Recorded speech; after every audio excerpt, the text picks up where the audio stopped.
నర్సరావుపేట పట్టణంలోని 2 ఏళ్ల చిన్నారి బర్డ్ ఫ్లూ వైరస్తో మృతి చెందింది. మృతి చెందిన చిన్నారి పెదనాన్న పెండ్యాల ఆరాధ్య కుటుంబానికి పరామర్శించిన నర్సరావుపేట ఎమ్మెల్యే డాక్టర్ చెదలవాడ అరవింద్ బాబు మృతి చెందిన కుటుంబానికి ప్రభుత్వం తరపున అన్ని విధాలుగా అండగా ఉంటామని భరోసా ఇచ్చారు.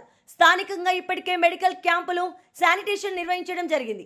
రాబోయే రోజుల్లో నర్సరావుపేట పట్టణంలో ప్రజలకు ఏ అనారోగ్యం రాకుండా ముందు జాగ్రత్తలు తీసుకుంటామని తెలిపారు. వసంత్ ఎక్కడున్నా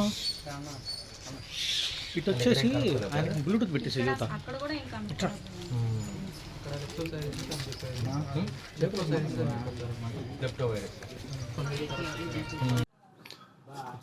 నర్సరావుపేట పట్టణం బాలానగర్ ఓటర్ లైన్లో చిన్నారి పెంట్యాల ఆరాధ్య అనే అమ్మాయి 15వ తేదీన చనిపోవడం జరిగింది.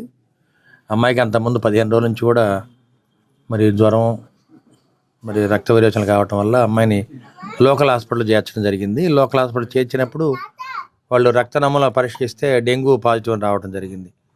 దానివల్ల తల్లిదండ్రులు భయపడి విజయవాడ ఎయిమ్స్ హాస్పిటల్ తీసుకెళ్ళడం జరిగింది. విజయవాడ ఎయిమ్స్ హాస్పిటల్ దాదాపు 15 రోజులు అక్కడే ఉన్నారు. మరి వ్యాధి నిర్ధారించడానికి వాళ్ళు రక్త నమూనాలు సేకరించారు.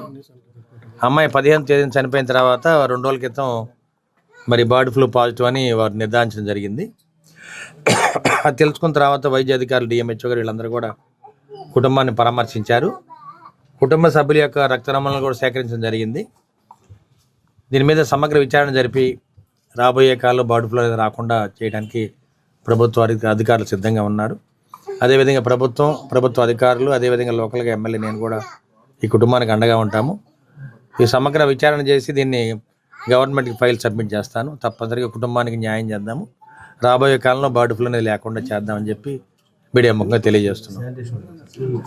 అదేవిధంగా ఈ చుట్టుపక్కలంతా కూడా రెగ్యులర్గా శానిటైజేషన్ చేస్తున్నాము. మరి గడిచిన 9 నెలలకు కూడా ఈ శానిటైజేషన్ చేస్తూ ఉన్నాము. మరి అనుకోకుండా ఈ సంఘటన ఎదురైంది కాబట్టి ఆ కుటుంబానికి మా ప్రగాఢ సంతాపం తెలియజేస్తూ వారి కుటుంబానికి అండగా ఉంటామని చెప్పి తెలియజేస్తూ ప్రభుత్వం పూర్తిగా దీని మీద అండగా ఉంటుంది. చంద్రబాబు నాయుడు గారు, నారా లోకేష్ బాబు గారు, పవన్ కళ్యాణ్ గారు ఈ కుటుంబానికి పూర్తిగా మద్దతు తెలుపుతున్నారని చెప్పి తెలియజేస్తున్నాను.